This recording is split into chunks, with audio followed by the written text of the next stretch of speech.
Hey, my name is Kara. I'm an ultrasound tech, and let's talk today about some commonly held beliefs in pregnancy. And basically, these are going to be things that I have heard from patients or that I've read from the comments on my videos. And most of them relate to ultrasound, but some of them don't. But, anyways, let's just jump right into it. So, the first commonly held belief is that you can go ahead and predict baby's gender from anything other than ultrasound or blood work. And now, this is going to be for sure false. The only way that gender can be predicted is either through ultrasound or through blood work. If you think that you can predict baby's gender based on fetal heart rate, or you can predict it based on what foods you're craving, or how high or low that you are carrying the pregnancy, then obviously you are going to be grossly wrong with this. And although I do understand that a lot of these myths moms still use because it's kind of fun to see what all of these things say, unfortunately, the only way that you can be accurate, or at least as accurate as possible, is either find out gender through ultrasound, which personally I do recommend waiting until after the 18-week mark, so basically at your anatomy scan, to be able to find out. Simply because before that, it is really hard to see gender. And although I have heard of some 3D entertainment clinics telling gender between 14 and 16 weeks, that is pretty early still. And I kind of figure you're having the anatomy scan anyways. Why not wait until then? And then you can find out for sure. Or, as I said, you can also get blood work to determine gender. This can be determined through NIPT, so non invasive prenatal testing, or in other words, the medically necessary or basically just the medical blood work. You can definitely determine gender from one of those. Or, from what I have heard, you can determine gender between 8 to 10 weeks' time with one of those pay to find out gender blood work tests. Now, I'm not exactly sure how accurate it is when you go in for blood work that early on, as from what I have heard and from what I know, what they're going to be looking for is the absence or the presence of fetal DNA in mom's blood. And if it is showing that baby is a boy, then there is a much higher chance that baby is actually a boy versus if it shows that baby is a girl, then although it's probably accurate, like blood tests are very accurate in determining gender, there is still that slight chance that it may still be a boy because of the fact that they did not get enough fetal DNA, as in they didn't get enough of baby's DNA to be able to see that Y chromosome in there. As opposed to if it is saying that baby is a boy, then they can see those fragments of the Y chromosome in with when they tested the blood. And mom is not just going to have these boy DNA fragments floating around if baby isn't a boy. Like basically, she wouldn't have that just regularly in her blood. So, anyways, if the blood test is telling you that baby is a boy, you can almost for sure say that that is true. Versus if baby is a girl and that is what the blood tests are telling you, then it is probably true, but there is just a higher chance that they didn't get enough fetal DNA and therefore they weren't able to get enough of the boy DNA, and that's why it didn't show up in mom's blood. Anyways, though, the blood test is actually a little bit more accurate than the ultrasound is. With ultrasound, we do have a 1 to 3% margin of error versus the blood test, I believe they're about a 1% margin of error. So if I had to trust anything, I would probably trust the blood test first. But me also being a little bit biased, I personally have never told gender to the parents unless I am 100% sure. And again, nothing can be 100%, but when I see a boy part or a girl part on the screen and I'm sweeping through and I see it multiple times and then I show the parents what I am seeing, I personally think that is quite accurate. And to my knowledge, I have not been wrong. Anyways, let's move on to number two. And that is whether or not ultrasound can detect all abnormalities seen in utero. Now, unfortunately, this is definitely not true, and a number of factors do play into this. Everything from being able to see these abnormalities well, and sometimes we cannot see well, depending on baby's position, maternal position, even tech experience, or just the type of machine that is being used. Ultrasound is unfortunately extremely user dependent. So, if we are not actually evaluating that structure that has the defect, or we are not able to see it well, then unfortunately we are not going to be able to comment on the fact that it is abnormal because you did not see it well. So we definitely cannot pick up all birth defects on ultrasound, although we are good at picking up the majority of them. But again, there is a lot of factors that goes into this as well. And if you do not have a scan that is clear, or if you happen to not be able to see that structure clearly and then it doesn't end up being seen at the next scan, then there is definitely a higher chance that abnormalities will be missed. Now, moving on to number 3. If you have a high risk pregnancy, this does not mean that your pregnancy is going to have complications, or it does not mean that the pregnancy is going to be abnormal.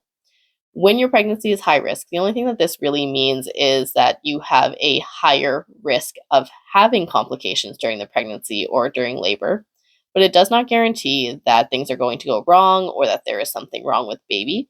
It simply just means that there are certain factors that are present in your pregnancy or even in your past pregnancies that would lead your doctor to believe this pregnancy may develop those complications, and therefore you are going to get more appointments as well as just closer monitoring. And you may even need more ultrasounds as well, depending on why your pregnancy is high risk. But for the majority of high risk pregnancies, they actually end up being pretty uneventful. And the extra precautions and the extra monitoring is in place because you are just at a higher risk for developing abnormalities. But again, in most of these cases, because of the close monitoring, things don't progress to having those abnormalities, or it doesn't progress to the stage where things are going wrong during pregnancy and labor because they know of your risk factors.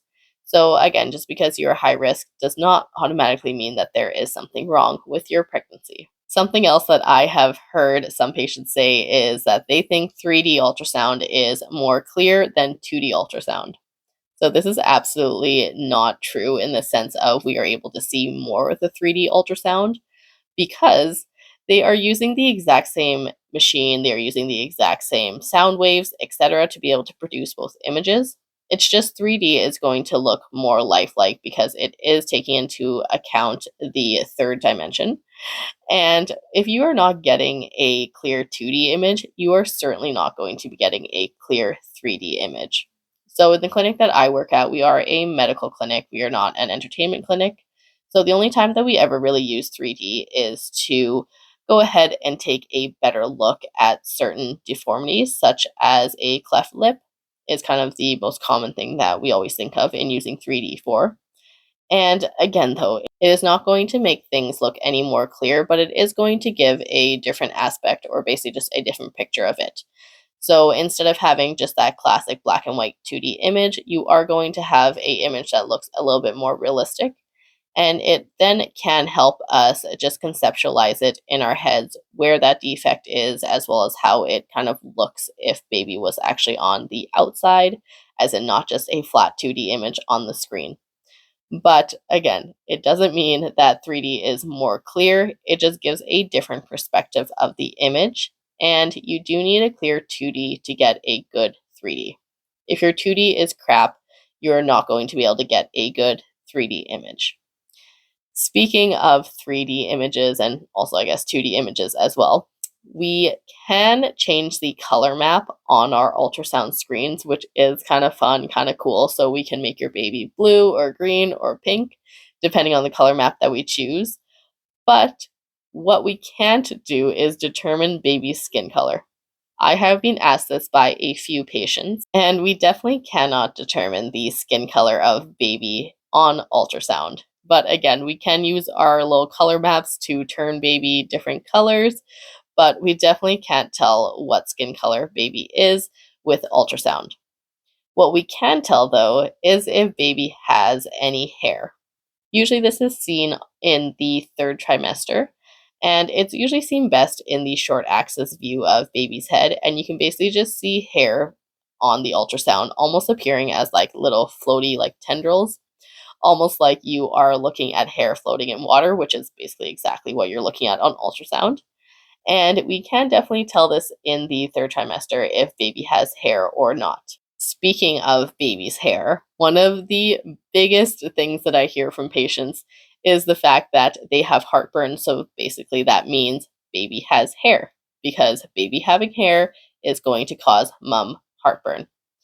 Now, this is not actually true, as in they are not directly correlated, but there is a link between them.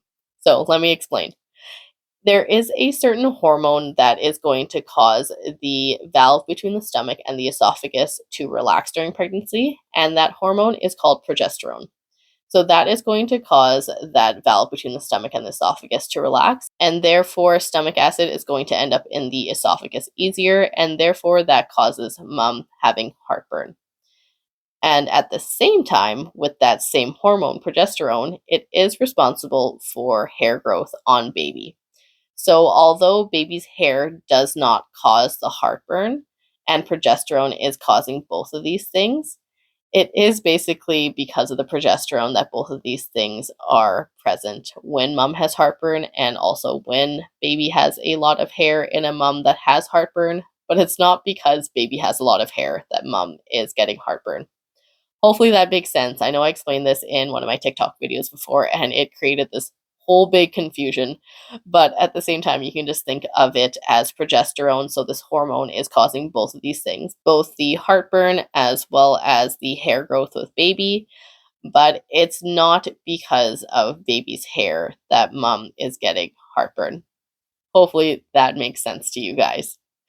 Anyways, so on to the next thing that I have heard, and that is that our ultrasound machine actually hurts baby's ears when we scan baby in utero.